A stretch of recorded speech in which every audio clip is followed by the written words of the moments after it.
All right, you're gonna have to give. Wait, you're on right now. Awesome.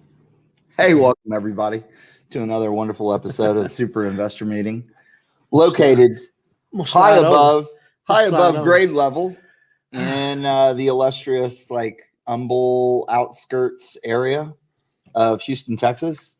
And we're joined by the lovely, very beautiful Richard Drake from Renter's Warehouse. And everybody knows the man who doesn't need an introduction, but I'm going to introduce him anyway. The founder, co-founder of Jet Lending, and my good friend and always knowledgeable Eddie Gant. Well, thank you. Pick up the volume a little bit. I feel like we're kind of asleep here a little bit. Let's pump it up a little bit. But how much more do you want me to pump? I felt like I was pumping. That's pump. Richard, how come you're not sitting with me, bro? I know it's just I got a lot going on around here, and I gotta handle it. I was looking forward to seeing you tonight. I figured we'd go out on the town when this thing's over. Oh yeah, we got to run up past Conroe next couple of days. I'll holler at you. Hey, that'll work. Speaking of Conroe, I will be on the lake on Sunday. That doesn't surprise me in the least, Curtis. Taking the double decker out, taking the kids in the double decker. Well, that's cool. Making them get in the water. When you say take the kids, you mean your children, or are you talking about? No, I'm talking a bunch of 21-year-old young ladies. No. I'm taking my blended family, my kids, her kids. Yes, we're going out there. One of the few things that I really love that real estate has afforded me the luxury to enjoy is boating life. Yeah.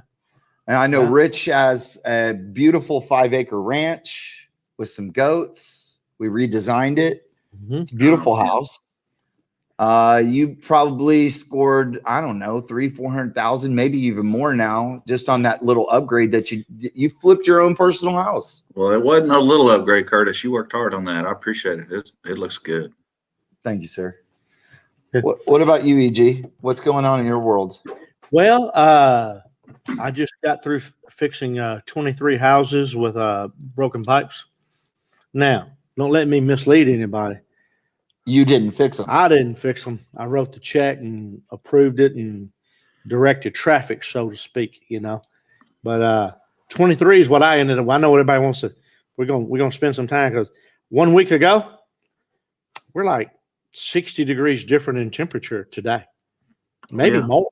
Maybe more. Yeah, it felt like -2.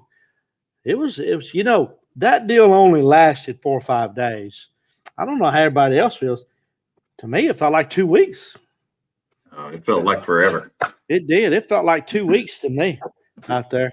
But 23, and be quite honest with you, as I always would be, always did. Let me be honest with you. If that means what Why do you people say that? Does that mean you lied to me? Yeah, you lied to me most of the time. I lie, but let me be honest. This one time, the fact is, and I don't want to. I feel bad saying this if it throws salt on somebody's wound, but it wasn't as bad as I was expecting about a day into it. To be honest with you, it was we had a rough go, but made it through it and made it through it and 23 houses we had some form of broken pipe. I think that's relative for the folks that were 2, 3, 4 days with no heater. Those guys had a rough time, and that's right. You got to feel for those folks. Yeah, and it was weird. I mean, one of my assistants here, she went without power almost the whole time. It was weird for me at my personal home. I would have power at night and no power during the day. It was like clockwork. It would turn off in the morning. You got power at night. That's when you needed it the most. Yeah, and I had power at night. So, but we started to get reports almost immediately, and it was probably today was the heaviest day of our clients that had damage. And as I expected, we had a certain percent of clients filed a claim for damage. Then the claim was denied due to, as we expected, and we've talked about on other shows, builder's risk insurance. Most likely you're not covered for what they call sudden and accidental water discharge in a frozen pipe thawing out, or a frozen pipe, what happened when it freezes, it split. So it'll be frozen. It may spill later when it thaws out, but it may spill at the time because the pipe is split and run, and then that water rushes. So what is covered then?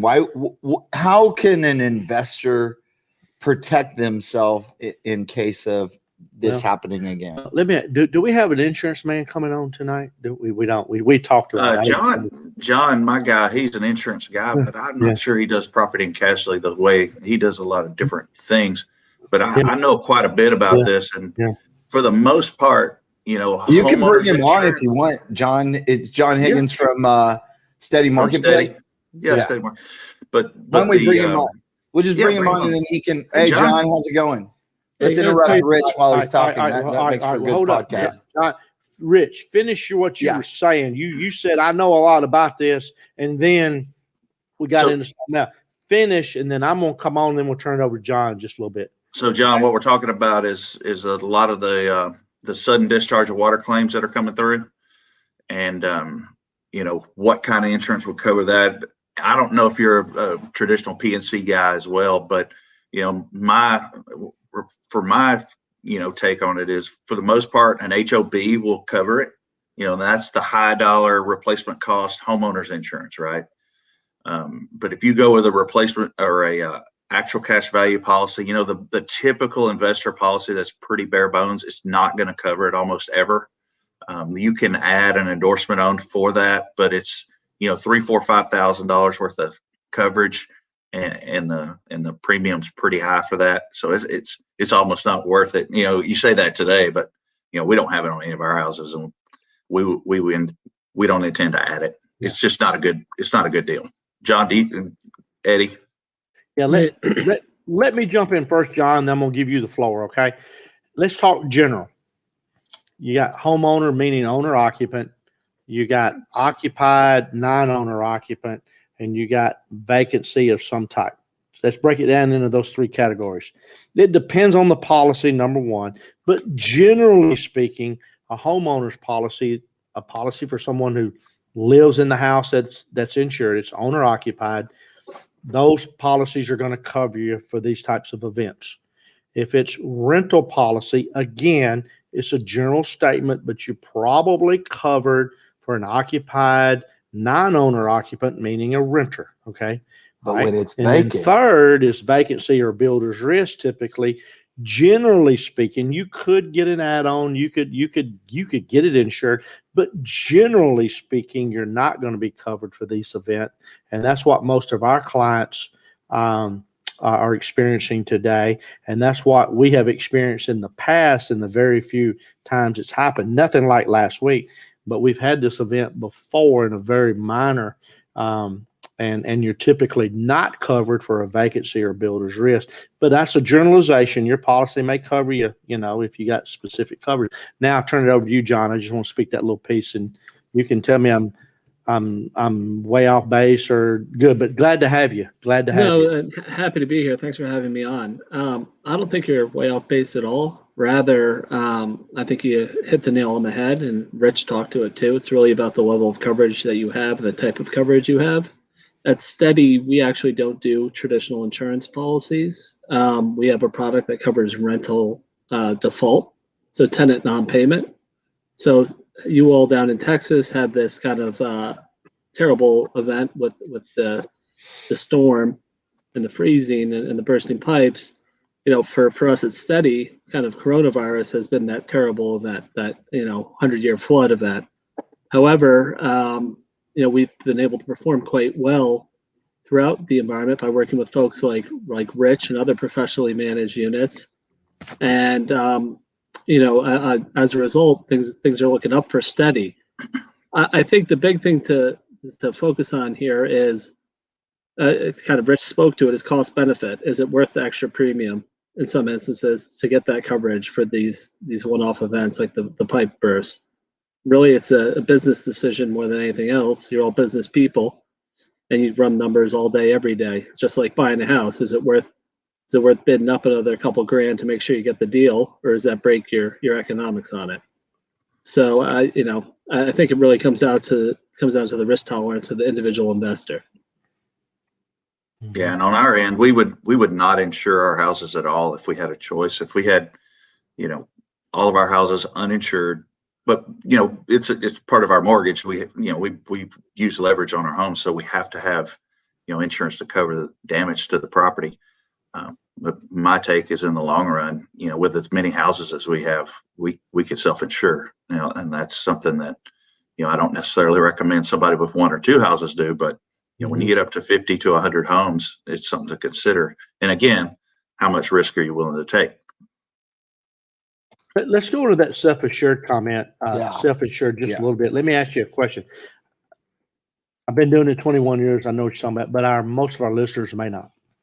When you say self-insured, Rich, or y'all don't have an insurance policy, but you take a certain amount of money maybe per month that you would have paid for insurance, and you stack it up over here in a savings account somewhere and let it build. And then when you have an event, then you pull from that. Is that what? Yeah, and that's what you would do. We don't do that now because we have mortgages on most of our homes, so we just insure them all.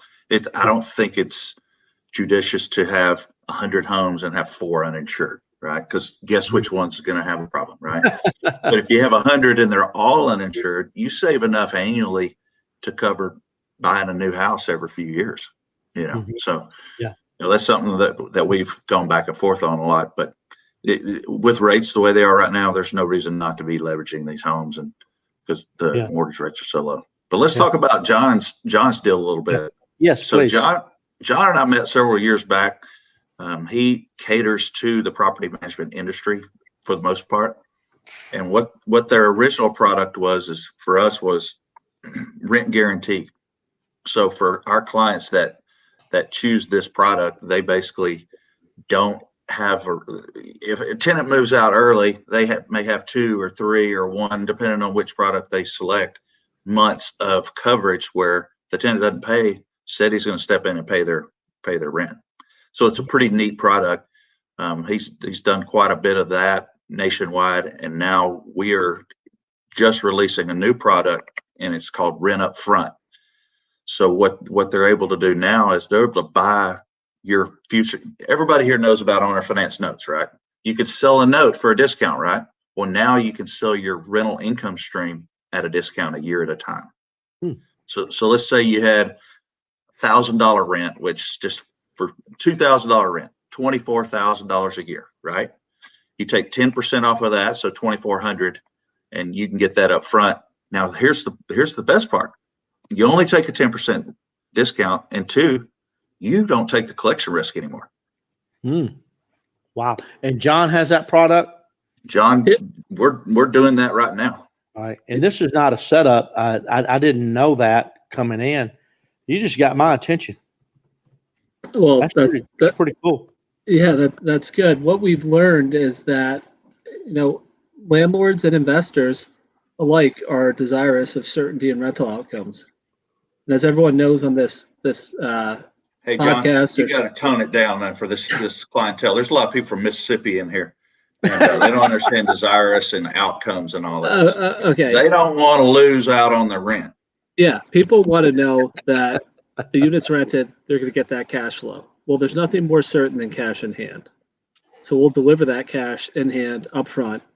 No more tenant payment risk, no other issues, no other concerns for that owner. They just sit back and relax. They can take that money to go buy a new home.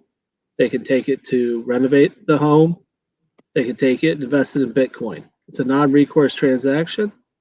We take that risk. That's what we specialize in.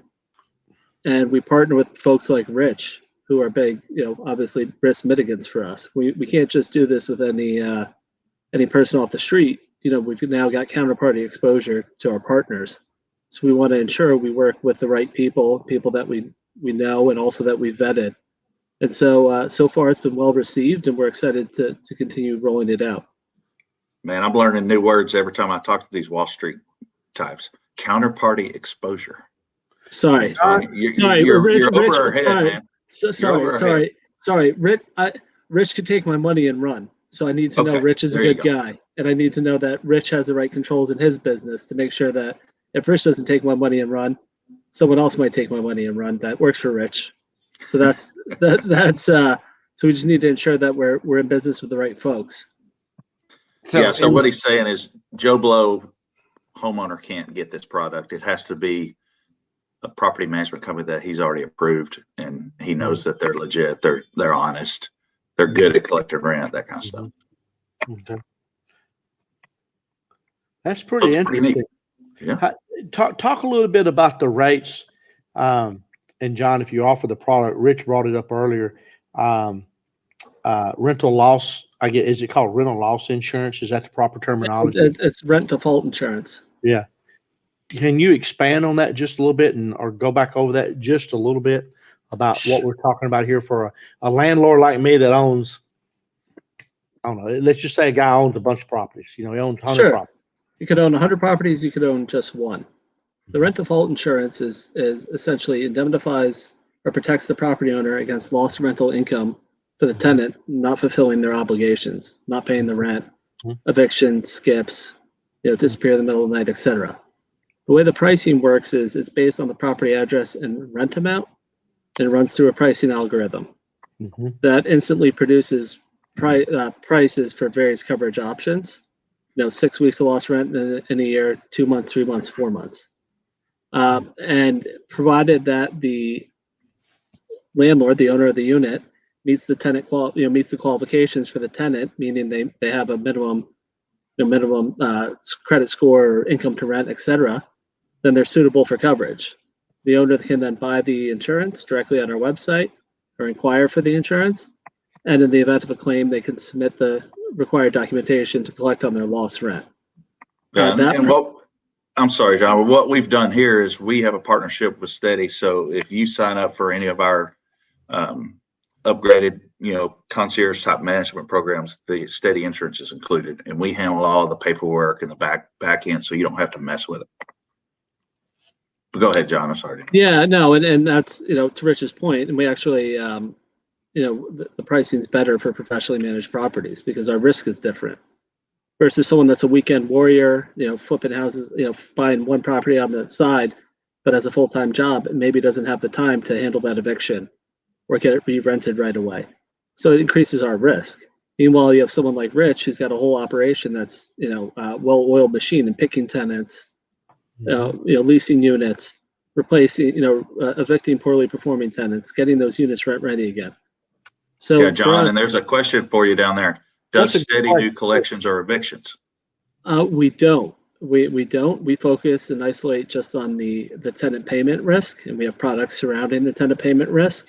You have folks like Rich or lawyers and others that will handle the evictions. I know Rich has a management takeover where I believe if a unit's rented and they have issues, you guys will come in and start managing that unit, get that tenant out, get a new tenant in there, get a cash flowing.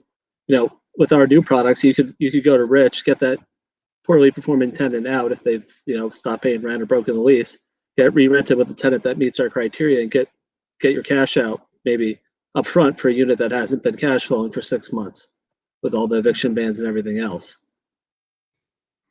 Yeah, and we're pretty confident with tenant placement now. We do a double screening situation. So what we do is we pull credit like everybody else. We check in credit, criminal, sex offender databases, that kind of stuff. And then what we do is we have the credit reporting group that we partnered with. They do a verbal, they get on the phone and call their employer to verify income, right? Then we dig into their bank account with a, I don't know how to explain Plaid, John, but it's a system that allows you to peek inside their bank account, and we'll be able to go back a year and see regular deposits. And that needs to match up with the pay stubs and match up with what the employer said. So we're double checking folks to make sure that they are actually making the income that they say they're making. Then if that person has been making money all last year during the COVID, there's a pretty good chance they're going to keep having their job. So we're real confident with our new tenants. All right. I'm thinking like somebody watching this podcast. We had this podcast for real estate investors. We got experienced people. We got new people. let's say I'm watching this podcast for the first time and I'm wanting to buy a bunch of rent houses. Say I want to start with 5. That'd be reasonable. And I said, well, I don't want to manage them. I like this Renters Warehouse bunch. I want them to manage them. But, John just hit a nerve. I'm worried about, getting my rent. Could I buy 5 rent houses, turn them over to Renters Warehouse, let them manage them, and then I instruct Renters Warehouse or consult with Renters Warehouse to use John Higgins' service with this rental prepayment or whatever you want to call it. Yeah. Absolutely. John, tell them what happened today with one of our clients. She has a house with us. Yeah, so we called the client today, and we contacted Rich, sent out a note to some of the clients, and they came back and said, hey, we want to access our cash flow. How can we do this? And we've got several properties in the area, and Rich has one of them. And we'd like to know if we qualify. And I asked, hey, what are you using this for? What's the purpose for this cash flow? And she said she owns a number of properties. She's building a new house and wants to make sure she's got a lot of liquidity sitting around when she goes to get her construction loan and ensure that she's got some excess cash. So we talked to her, and we're going to proceed with the transaction. And essentially, she doesn't need access to new financing. She just needs to unlock future cash flow, money that she's going to receive. She just needs it now to make an investment in her property. And that's what we're going to do. And the other thing is, she had a property managed by another property manager in Houston. She asked if we could do it on that unit. And unfortunately, the answer was no, because we don't know this property manager. We haven't vetted this property manager, and we don't have confidence necessarily, not to say they're a bad property manager, but in how they run their business. We've been working with Rich and his team for quite a while now, and we've got to know their business very well. And we've got a very good relationship with many people on Rich's team, far beyond Rich, many of the operational folks. That's what gives us that level of confidence.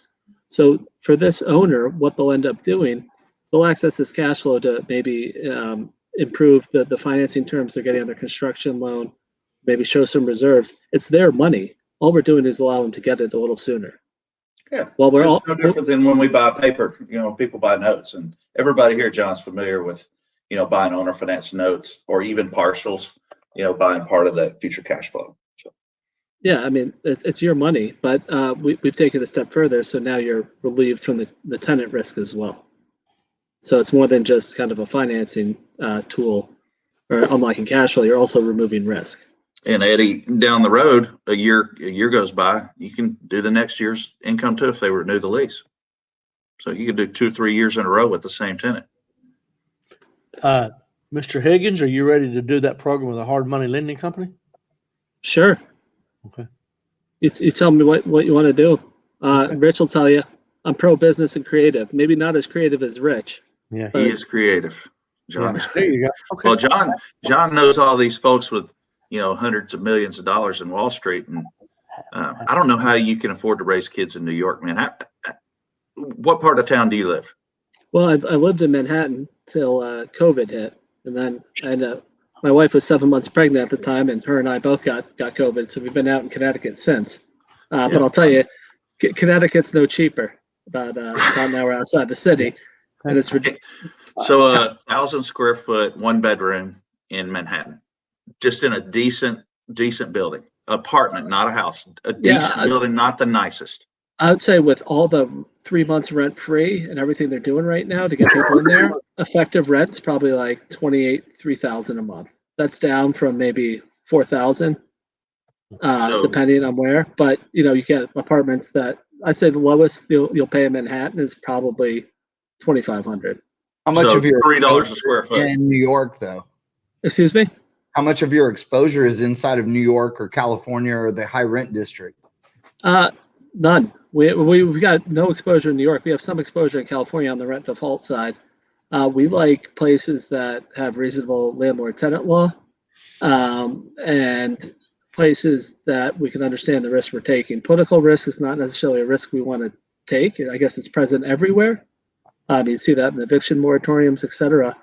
But we want to isolate on tenant payment risk. And, it's interesting in a place like California, very strong tenant protections, but also really nice weather. Now, this is pre-COVID. Well, now it's all flipped. Everyone's moving to Texas. Right. Because you have very reasonable laws, nice people. So it's interesting. We rely on big data and algorithms to do everything. So, Rich has said to me, he's like, hey, your price is way out of whack here on this unit. Unfortunately, our hands are tied. We have to trust the 50 million plus data points that comprise our underlying algorithms. And so far, it's proved to work out quite well for us. That's incredible. They John? underwrite through a nationwide company that handles the whole country. And I don't know, can you say it out loud? Is that part of Yeah, it? we've got underwriting capacity from a Fortune 100 insurance company rated A+ by S&P, A+ by AM Best. Hold Hold on. All right, John, it's kind of hard to present here and have something new for the first time. This has been good. This is the first time I've ever heard some of these programs, so I commend you. I mean, it's very good. This is the first time I've been quiet for 5 minutes. I see it going across the banner now. Yeah. Going across the bottom. Yep. Rich knows how to get in touch with me too. All right. Okay. Thank you. No, and thank you, and thanks everyone on this call. As an entrepreneur, everyone on this call is an entrepreneur. Everyone's whether they're buying one home or they own 1,000 or they're hosting the show. Eddie, what John and I have been talking about is that's a huge opportunity. Is those folks that have been doing wholesaling only, or maybe they flipped one or two, but they can't afford to maybe go and start building wealth with rentals. Well, now they can. Mm-hmm. That's because right. you can get a year's worth out, and you can move forward with the next deal. Basically, it's a prepayment of rent at a discount. Someone else takes the risk, for a better way to put it. I mean, and it's 10% in Houston. We've negotiated that as the number, just so we don't have to play with some crazy matrix of if their score is this, it's this, and this. It's just 10%. Yeah. But there's really, just to recap this, there is no reason to contact John. Because John's already vetted Rich. Okay, so I'm sorry. I'm sorry, Rich. Hold on. For everyone that's on this podcast listening, the Rich has done all of this dirty work for you. Mm-hmm. John has already gone in and seen Rich naked, and he's like, yes, his company is wonderful and great and is going to be not much risk. So you need to go through Rich Drake. My bad. I'm sorry, Rich. I'm pretty Eddie, and you'll appreciate this. John and I invented this rent advance thing over a beer. And what town were we in? Nashville? We're in Nashville. Or we're in Austin. Austin. We're at a conference in Austin, drinking some cold beer, and we started telling lies. I started lying about a whole bunch of stuff, and then he always wants to talk business. Yeah. Hey, Rich, this was good. Thank you, and thank you for pointing that out. I was thinking, okay. Well, I didn't want people to inundate John and bypass Rich. Okay, that's fine. If they inundate me, they come out to me and they've got deals to do in Houston. Guess where it's going? Yeah, it's going to go right back to Rich anyway. Yeah, we have to. We pretty much have an exclusive deal. Rich, we have over 100. I want to talk to you about this program for hours. Okay, for your rentals. For my rentals, and I got a bunch of owner finance notes too, but mainly for the rentals. Okay. Yeah, Eddie's got a bunch of rentals. John, this is a first for me. Yeah. I have been doing this podcast with Eddie for a long time. I thought that I knew stuff and Eddie would be quiet. It's never happened before. This is the first time that he's really been shocked. Yeah. No, that's good stuff. Eddie doesn't be quiet very often.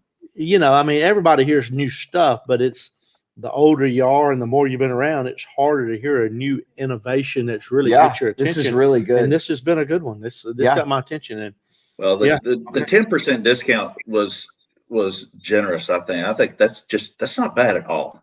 I mean, if you think about it. You get all your money up front and you get rid of the rest. Now, there's one thing to remember. We want to talk about the good and the bad.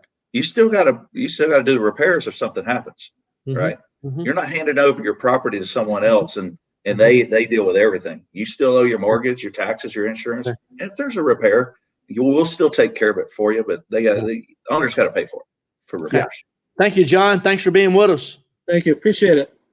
Okay. Thanks, man. I appreciate it, John. Talk to you tomorrow. But before we had a question or two. Is there a question or two that we need to jump on? Jonathan had a couple of good questions. We answered one of his. John ATM. Yeah. How's the leasing That's- market for Well, that's a single layup. family? That's a layup question right there. Yeah. You want to jump on that, Rich? And I have no idea. Leasing. leasing. How's the leasing market? It is. We're talking Texas, we're talking Houston. Just jump on anything you want to jump on. Nationwide, it's hot and cold depending on where you are. In Houston, it's just okay. It's not blowing the doors off, but it's fine. I see some demand coming because it's that time of the year, of course. But yeah, it's fine. It's not like the sales market is right now. The sales market's crazy, as we all know. And I hope we get into some of the data. Eddie, do you have some MLS data? He's doing all kinds of chair work over there. I'm usually walking in with the whole HAR report, and I didn't do it today. I've been so busy, but I did check and look at the active list. It was only a month ago we were talking about dipping under, which is really record numbers. Let me slide over and let Mr. Hayes in here. There you go. It wasn't that long ago. A month ago, we were talking about dipping under 14,000 for really what I'm going to call the first time in modern history, going under 14,000. Hadn't been there in a long time. Under 14,000. Well, we missed. Well, we not only did we get past that, but we missed where we're going under 13,000. It's 12,500 now. I don't know how many people know that, but what that means is 12,500 houses on the market active in Houston, Texas. And let me tell you how small that number is. There were 60,000 houses on the market in June of 2010. That's when we peaked. 60 down to 12,500.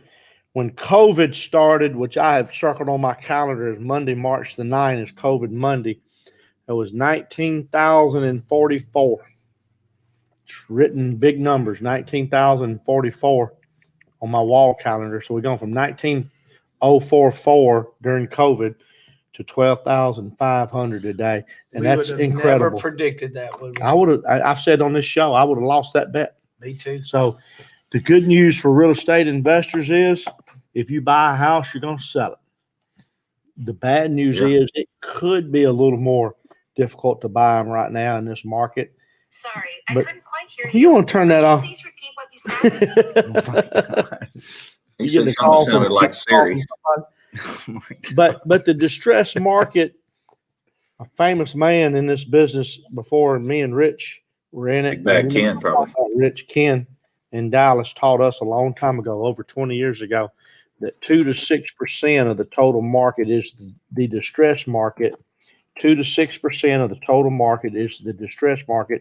It don't matter what times you're in, whether you're in good times or bad times. 2 to 6% is your and it may shift a little bit, but but I have found that number to be reliable over the years. And he was the smartest man I knew in the business back in the day, and you know who I'm talking about, Ken. Okay. But anyway, it's a good question on my screen. Yeah. Are you letting tenants? So answer it. Are you letting tenants out of the lease because of the time it's taken to repair property? We're not. We've got, I don't know, 14 crews working. We had 146 water leaks that that was as of Monday morning. So I'm sure we've had a couple more reported since then. But I've got one crew that's done 41 of them already. So we're knocking them out. I don't see that as a big issue. If there's one that's really destroyed, to be honest, I'm not looking at my overview of my tickets right now, but there are houses that are going to be so bad that the entire ceiling of the whole house is caved in. That's the situation where you do a mutual termination. There's a TAR form for that, and you let the tenant move. It's just the right thing to do, guys. You got a tenant that has no ceilings, and you're going to have drywall guys and paint guys and plumbers in there for a couple of weeks. You got to let them out, or maybe you help them out with a temporary place to stay. But for the most part, it's just like the flood when we were letting people out. Well, if we had to. Let me jump in just a little bit. I think TRAC and the Texas Property Code is pretty clear for landlord rules. If the if the property is uninhabitable and the tenant requests for the lease to be terminated and the deposit refunded, it's in the tenant's favor, and it should be. Honestly, I I'm a agree. landlord, not a tenant, but it's pretty clear. But I'm going to tell you, over time, we've had some of that, whether it be flood from Harvey or frozen pipes or some other condition. But you'd be surprised if you have a history of taking care of that tenant, how many of them will stay, either tough it out during the process, which is not necessarily recommended, okay, or find some temporary housing for 2 to 3 weeks while you do get it. We had, this, especially down in Galveston, we had some folks stay after Harvey in some of our Galveston houses. They got 4 or 5 foot. And the reason they stay is 2 or 3 things. One is they like living there. We've always treated them fair. And this is the sad one. They ain't got nowhere else to go. So you move them into the best area of the house, and you remodel the bathroom and a bedroom as quick as you can. Then you move them over there and then finish the rest of it. And it ain't ideal by no stretch of the imagination. In them situations with us, we normally gave free rent for those months. There's no need to charge them rent for a house in that kind of situation. But you'd be surprised how many of them tough it out if you've been good to them. But that is a very creative way to do it, to keep your renter in place. Yeah. And give them free rent, but legally, you make them sign something while you're doing work, like, hey, listen, we're doing work. You're aware that we're doing work. Well, I don't think we did, to be honest with you. Okay. They're willing to tough it out. It's sad when you got a man and a woman live in a house that looks you down, and they got a house. I'm not talking about freezing. I'm talking about, I'm going to go back to Harvey, and the house got 4 foot of water, and you go like, we ain't got nowhere else to go. Yeah. Okay. Well, y'all do the best you can, and y'all get over, and we'll start on this bedroom and this bath, and we'll do the best we can. And your rent's suspended until the house is back in order. But a tenant that goes back to the main thing, Eddie, is they may or may not have a place to stay, but even the ones that could find a place, it's hit or miss with landlords that are gonna follow the law, that are gonna treat tenants with respect. And that's one of the things that we've focused on for years is the tenant is not a slot machine. They're a family. It's their home.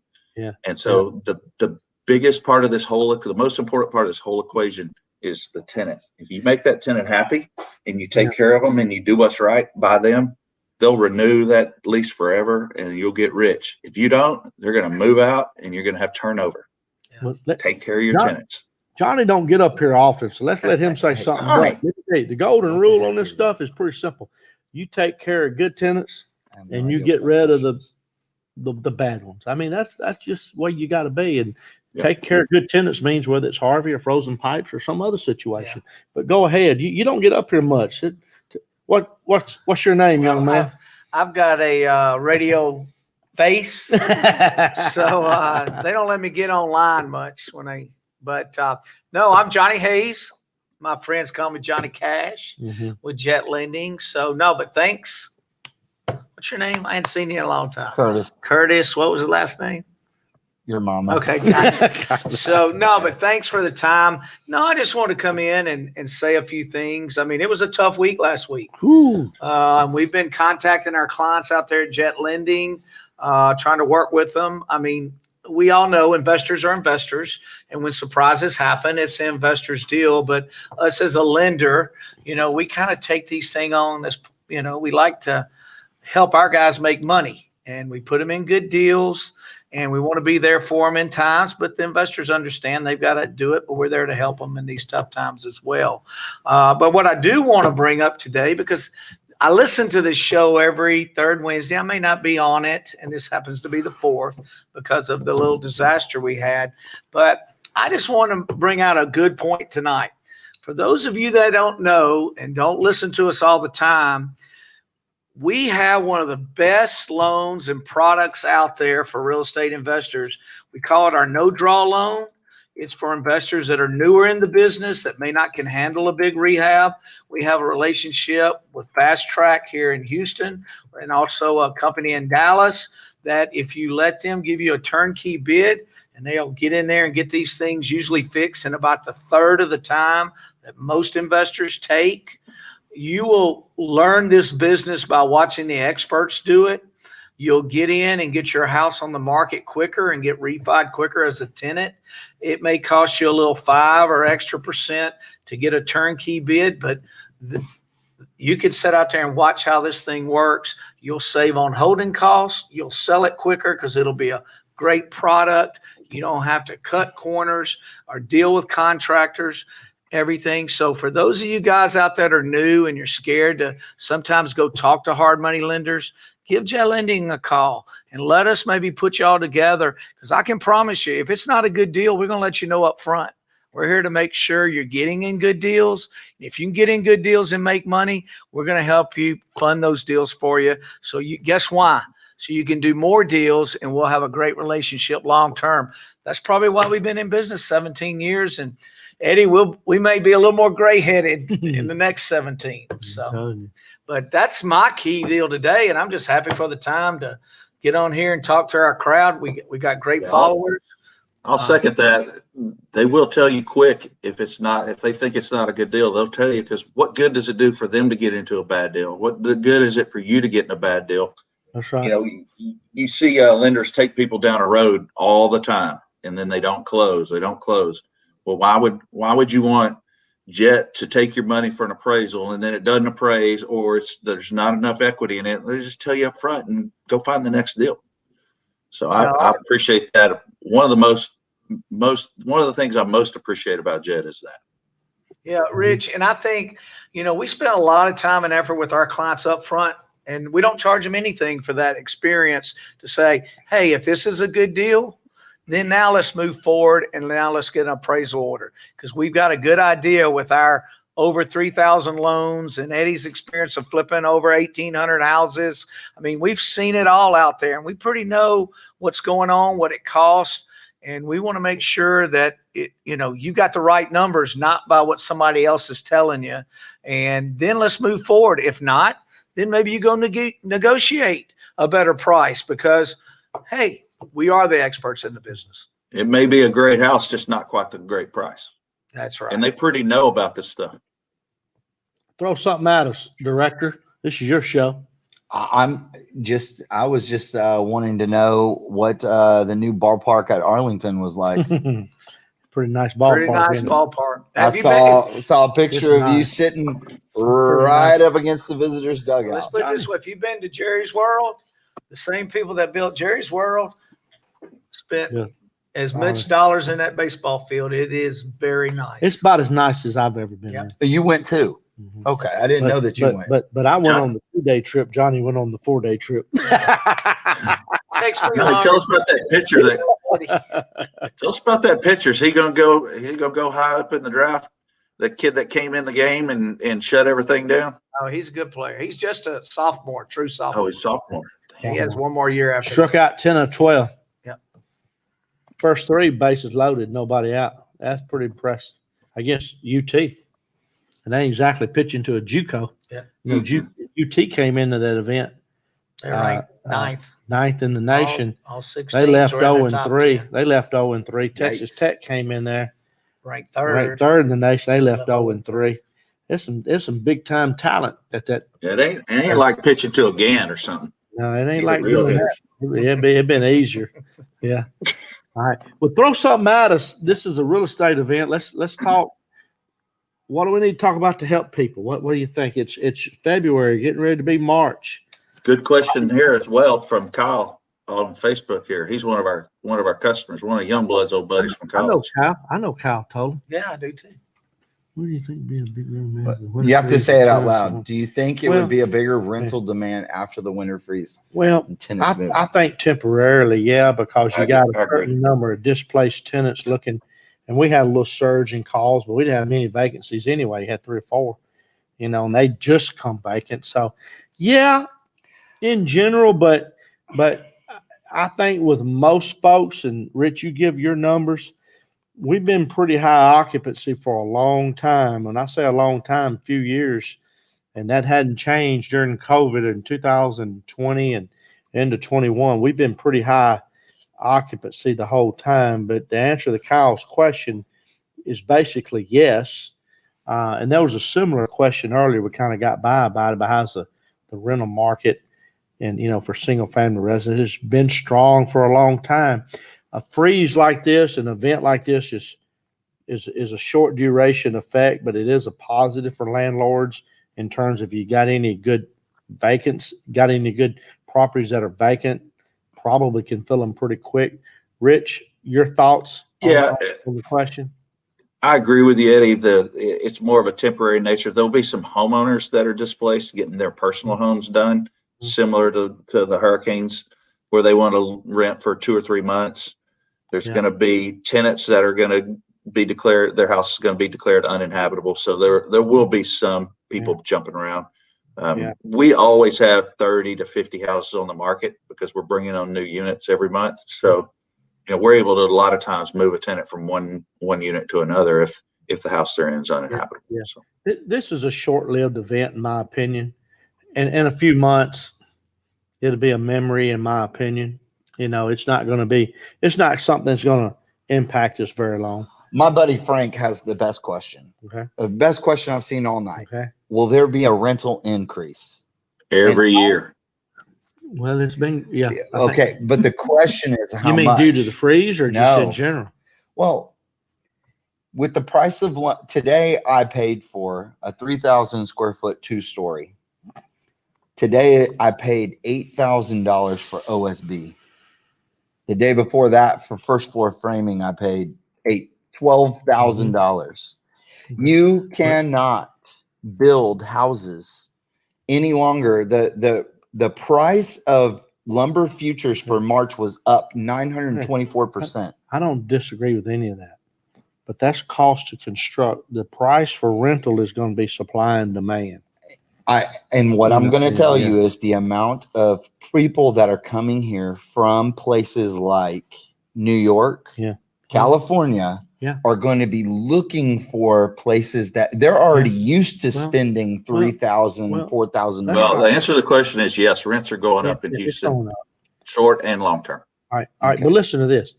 There was a lot of input put into that. What you're talking about is population increase. More so, in my opinion, than cost of lumber. No, I'm talking about two things. One, there's a big problem. What no one's speaking to about the freeze question is that there was a massive amount of people who have not been paying rent. And something like this happens, finally, people are getting kicked out of their house. But they're getting kicked out because they have no water. Because the people are like, if you've had a renter being in your house and you couldn't get them moved out, and now they don't have water, what is your motivation to go and fix your pipe? I hear you loud and clear. That's a different argument, but okay.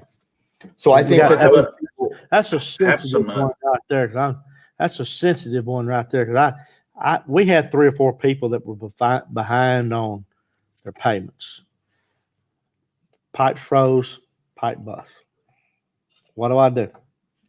Well, the thing that destroys your equity and your asset is water and insects and a few other things. I made the decision to fix them, even though the people hadn't made their payments. But my orders were also fix the pipe, but you don't fix anything else on anybody that wasn't current. So we didn't fix any sheetrock. We didn't fix any insulation. I'm just telling you the decision we made. But we fixed the pipe. Right. So Eddie, you're obligated to supply that water. Yeah. Right. Yeah. And you're not obligated to do cosmetics. To do cosmetic when a tenant doesn't pay their rent. So tell me what is that person's remedy if you do not fix the pipe? What would your tenant's remedy be? I'm not even going to touch the question because I fixed the pipes. Right. But if they would, I'm saying for people who might be watching thinking, make a mess or move, but that's really that really wasn't your question. Your question was, is is rent's going to increase and demand going to increase. And I think rents are going to and then increase you jumped in- exponentially, and there's also Hold on. going to be available But inventory. you jumped into people from New York moving here, which is very true. But those are two different subjects. No, The demand. what I'm trying to tell you that you weren't seeing is Yeah. if people from California and New York are moving to Texas Mhm. and they're already paying $3,000 a month for this much of a house, Mhm. then that's going to there's going to be a demand because where the market's already small is in the higher level price points. Okay. And I think that is going to be the biggest demographic That'll be a big part of it. Here's an example, Eddie. My daughter lives in the Woodlands. She lives right across from the, I don't remember what golf course it is off of.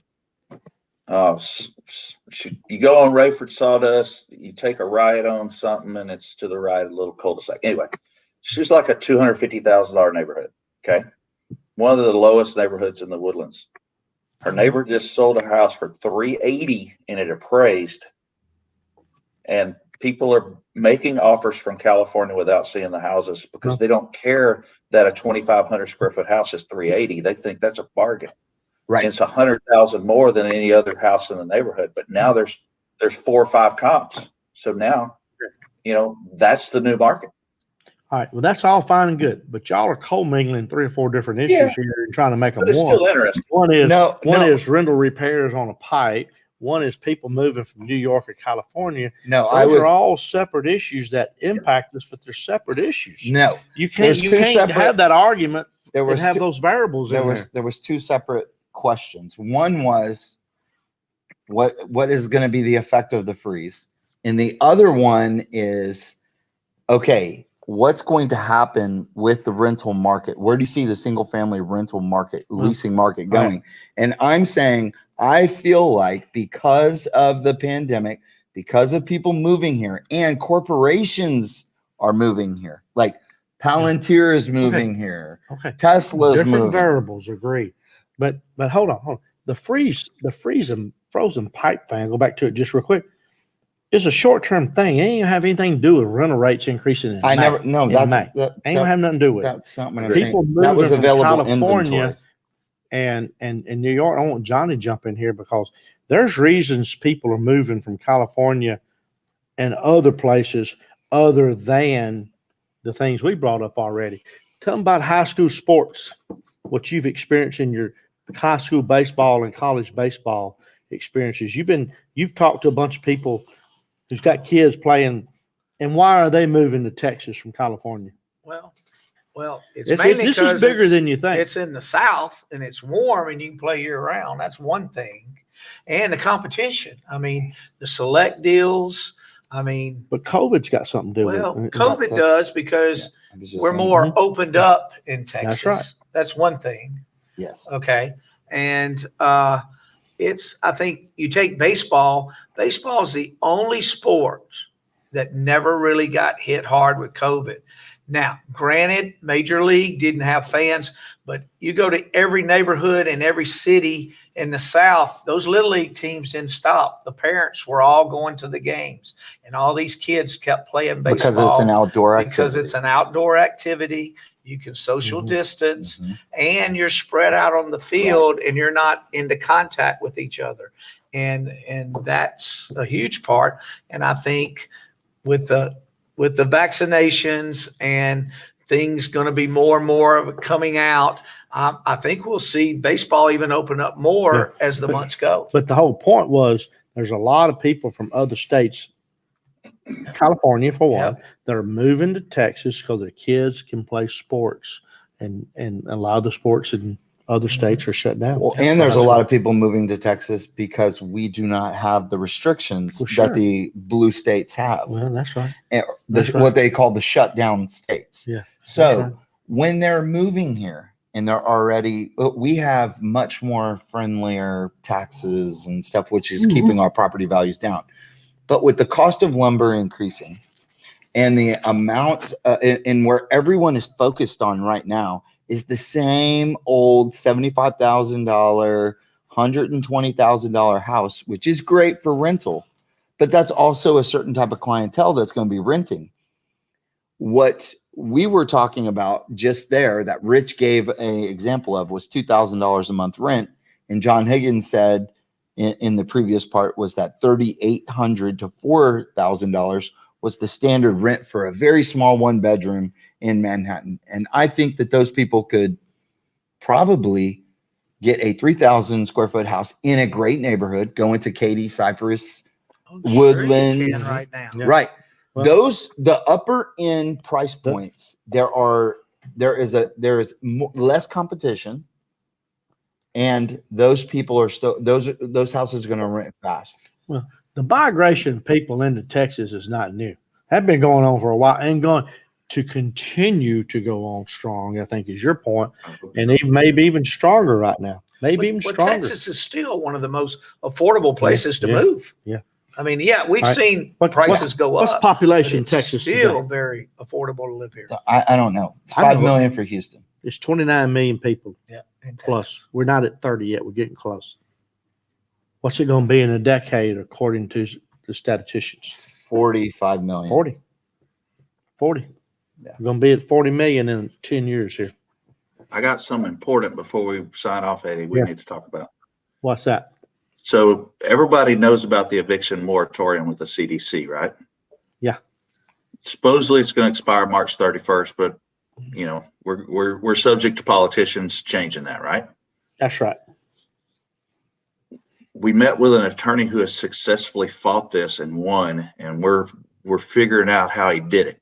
This is very interesting. So everybody listen, this is a way, if your tenant files a CDC moratorium, this is how you can argue it. And this is key. This is so easy and so obvious. I can't believe we didn't think of it sooner. They have to say certain things, right? I've used best efforts to obtain all government assistance for renter housing.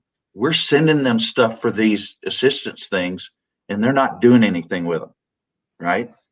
But the biggest one, I'm using my best efforts to make timely partial payments that are as close to the full payment as circumstances may permit.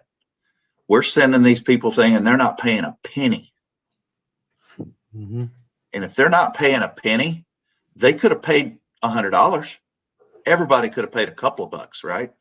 So the recommendation is to use an attorney and try to find somebody that'll do them over Zoom, because if you can get them to do them over Zoom, they'll probably do them for $400 or $500. But I think we've got 2 attorneys we're talking to right now that we're going to try to use. I'm not doing this as a sales pitch to say, hey, come to the Renters Warehouse, we'll help you do it. Do it yourself if you want. Do it through us if you want. But I think this is a way to get those people that are trying to use the CDC as just a BS excuse. Mm-hmm. You can use an attorney, and he has successfully won cases against tenants who have claimed CDC, and they're full of crap. Okay. Good. They're not making any partial payments, and they can't prove that they were turned down. You say, show me which ones you applied for. That's what he does. Show me what you applied for assistance wise. And they're not going to be able to answer it because they didn't. Yeah. Okay. It's almost a slam dunk for the landlord.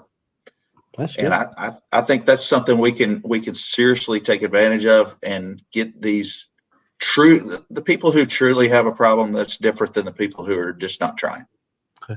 Good. Do we have another guest? Yes, Carmen. Think Realty. All right. Think Realty.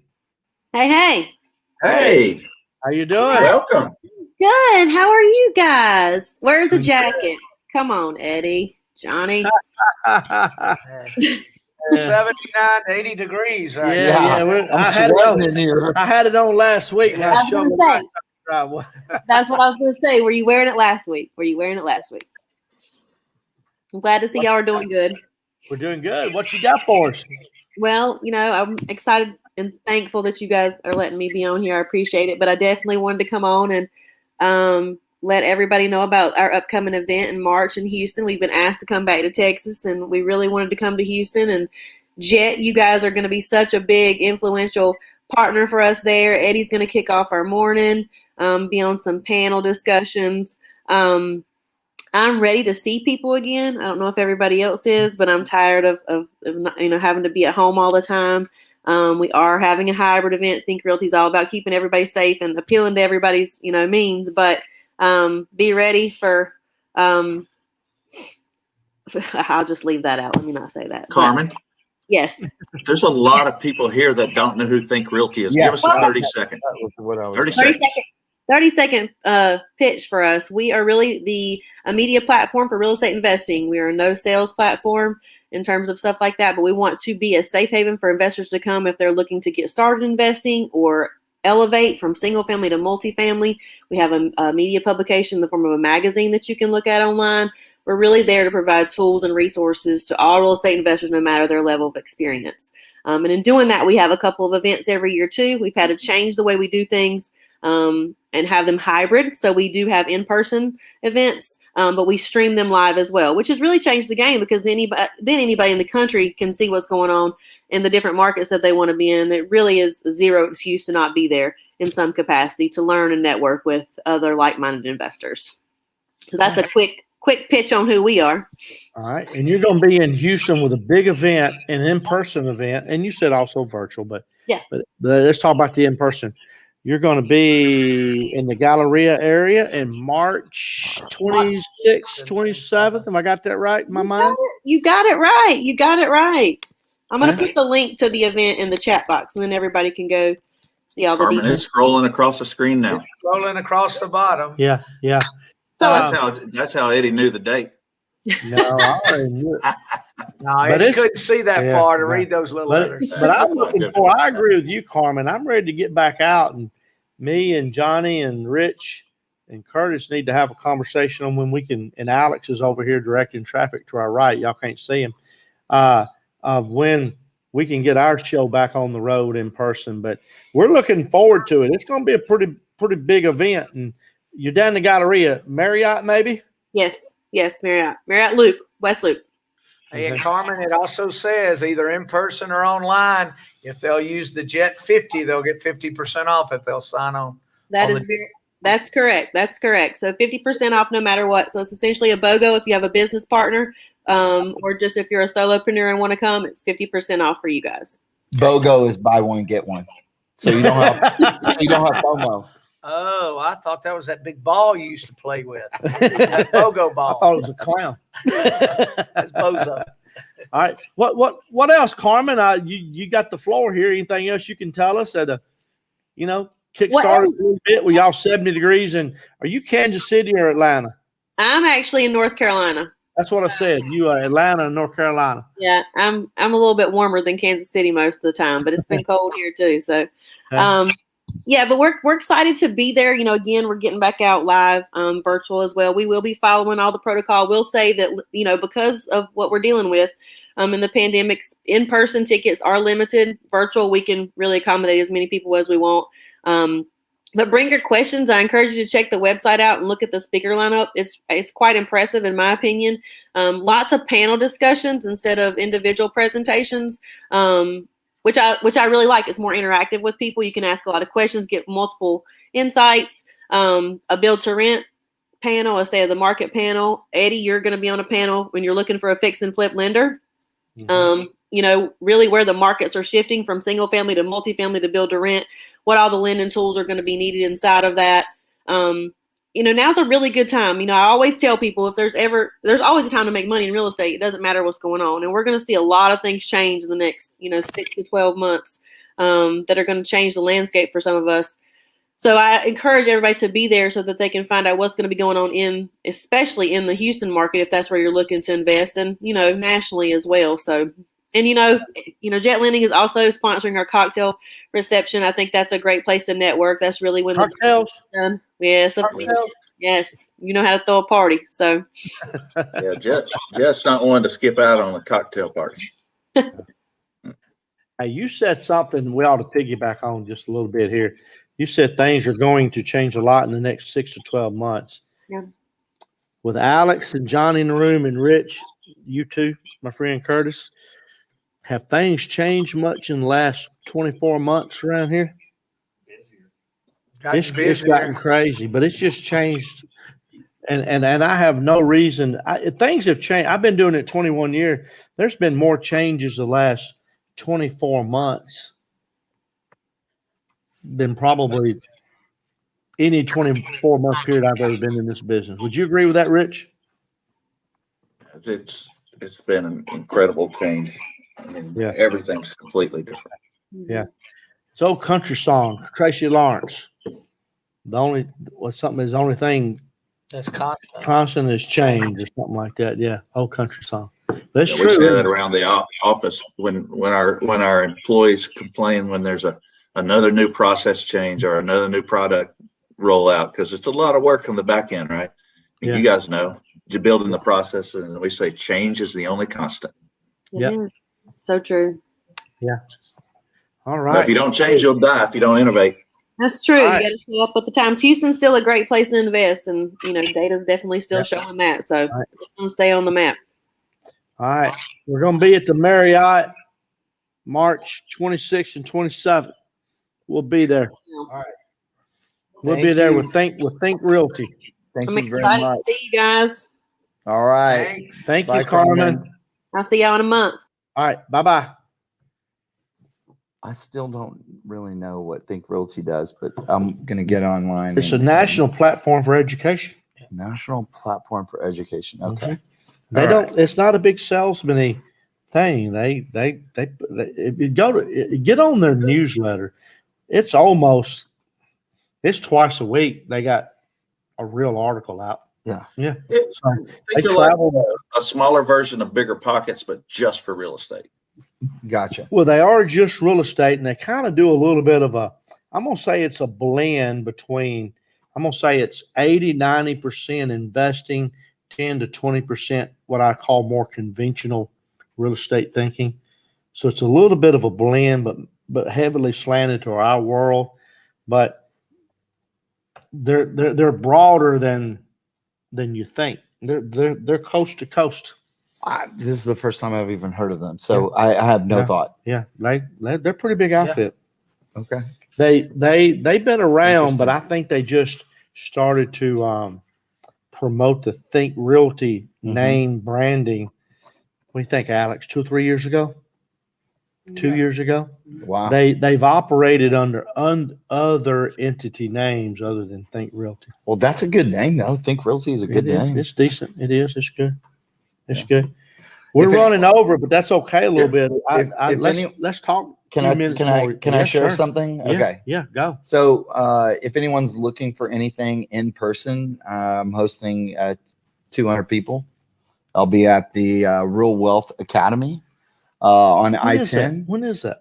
March 6th. I will be on a panel Okay. with my good friend, my old friend, your friend, Brant Phillips. We will be going like this about new construction, high-end remodeling. I'm sure Brant will talk about EXP. We'll talk about his mobile home parks. We'll also have 2 apartment people that are going to be talking. So it's going to be it'll be interesting. It'll be a good lineup. Anyone's March 6th, 10 to 10. It's like 10 to 1. While we're live here, when we gonna go back in person? You think?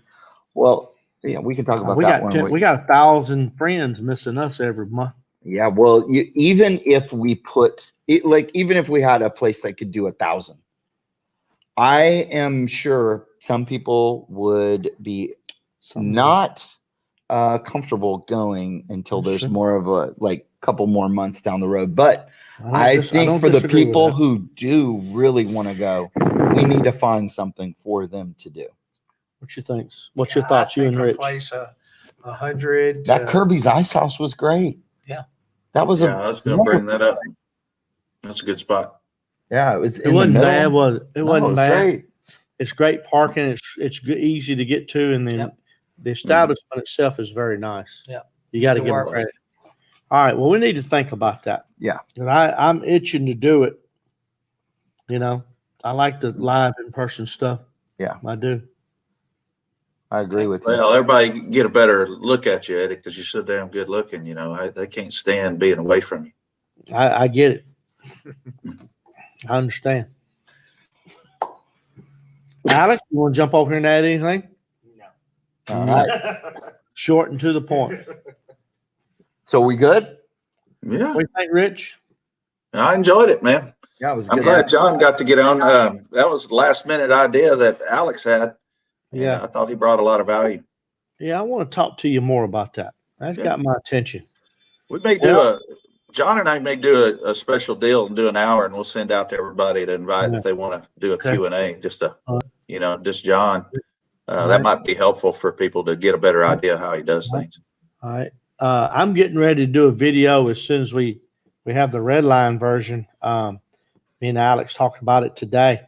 There's a whole bunch of changes in the track forms coming. Ooh. I think they're effective.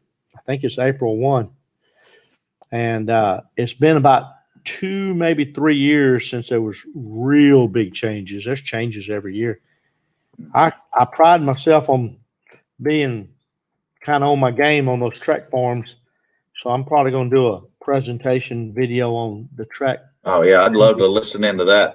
Get all my realtors listening. They're as big this year as they've been in a long time. It's major changes in the track contract form. Add 3 or 4 more pages, I'm sure. Huh? Add Oh, 3 or 4 more pages at least, right? I think it's more rearranging Yeah. than they Well, that's just good. it's major changes.